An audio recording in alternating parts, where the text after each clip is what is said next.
So our last couple of videos have been what one could describe as a little bit heavy. And so today I wanted to do something a little bit brighter. And so we're going to have a look at a dive light.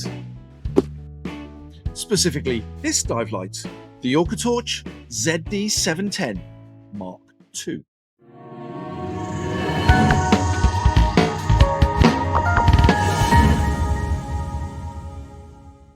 So 3 months ago, my wife bought me this as a birthday gift.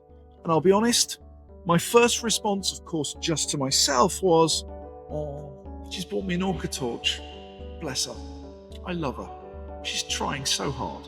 Because let's be fair, OrcaTorch hasn't exactly built its name on prestige, more volume, a sort of Chinese buffet of lights, all very enthusiastic, but rarely memorable. And yet, here we are, 3 months later, still working, still impressed, which frankly is unexpected. Should we take a closer look? So let's just have a look at what you get for your OrcaTorch ZD710 MK2.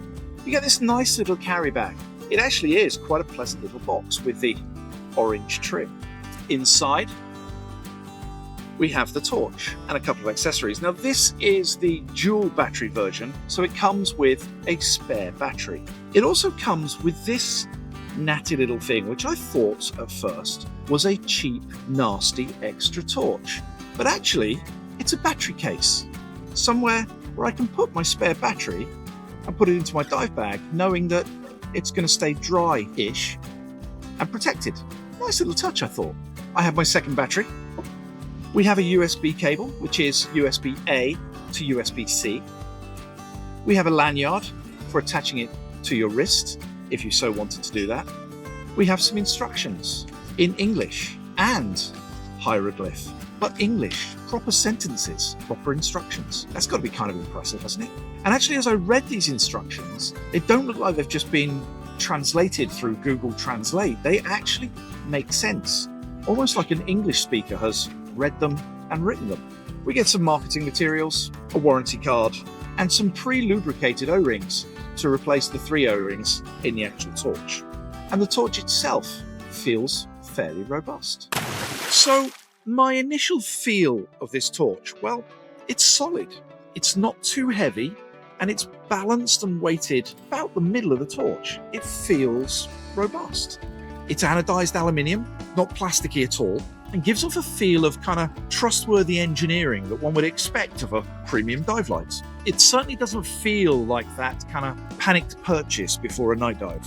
These little orange touches as well, they're so me, and they're probably the reason why my wife chose this dive torch in the first place, because she knows of my penchant for citrus colors. But they don't just match my personality, they actually helps the torch stand out in a rinse tank full of torches and broken clips. Now the trick up this dive light sleeve is this zoom twist.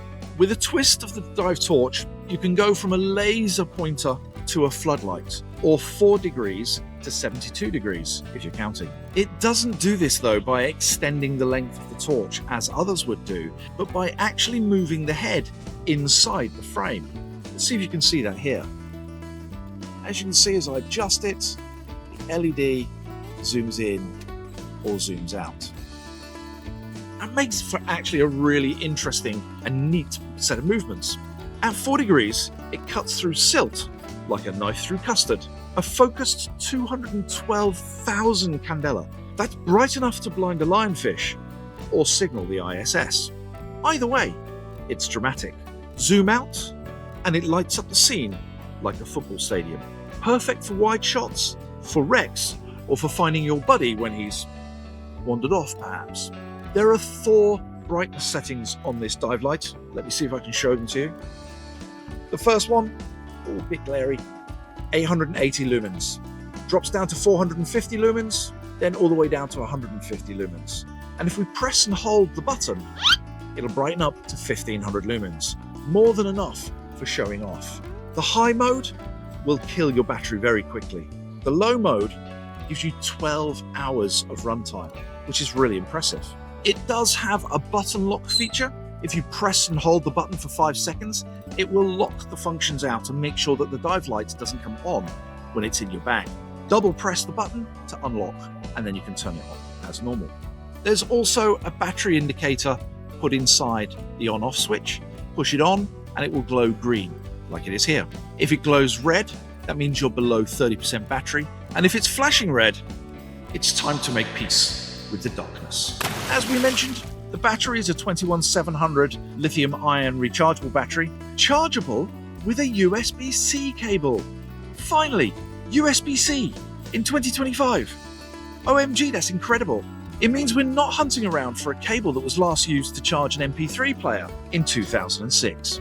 The light itself is rated to 150 meters, which I'll be honest is a little bit further than I'd care to test it, but it does feel like it would survive a good drop, a bad dive, or a mild scuffle with a tank valve. In the field, however, it's genuinely useful. I found on a day dive the narrow beam really useful to be able to focus on a little spotted drumfish that I'm trying to point out and to highlight little things that are in a crack. Whereas on night dives, being able to open that beam up and pair it with a GoPro means that I'm actually able to use it as a good video light. I've seen some people use the narrow beam as a snood on macro photos. I haven't yet tried it, but that's mainly because I can't see the macro that we're meant to be photoing. So maybe I'll lend it to Nora and give her a shot. So what about its price? Well, it's not exactly cheap. This one, with the extra battery and the cute little torchy thing, was about $180, which means that you're up into the premium level of the market. Now, you could compare it with, say, the Kraken Hydra, which is brighter, but it's also the size of a submarine and costs significantly more. Then you could compare it to something like the Deep Blue CTX1, which is about the same priced, but which is a fixed beam, which is great if you like commitment. But this one gives you options, and I kind of like that option. So what about pros and cons? Well, the pros definitely are the beam. This adjustability in the beam genuinely works and generally makes the dive light usable in so many other factors. Sensible charging, USB-C, and of course, solid build. This actually feels like it could belong in a pro's kit. But what about the cons? Well, turbo mode feels like a bit of a diva. It's very power hungry and very dramatic. And at only 1500 lumens, I'd kind of like a bit more for a turbo mode. At $180, it's not quite impulse buy territory. Hey, if it's replacing the 3 torches that you've already lost this year, as long as you don't lose it, it actually kind of feels like it's decent value. So the ultimate question is, would I have bought this dive torch myself? Probably not. Would I buy another one now? Honestly, yes, I would. I never would have considered it because it was an OrcaTorch, and everybody's heard about OrcaTorches. But now that I've had it in my hand for 3 months, and now that I've used it, I've found that it's reliable, it's adaptable, and far better than the name suggests. If this has helped you in any way, shape, or form, please feel free to splash down on the like button. Hit subscribe if you'd like to see some more of our content, but most importantly, take your torch, stay diving, guys. See you soon.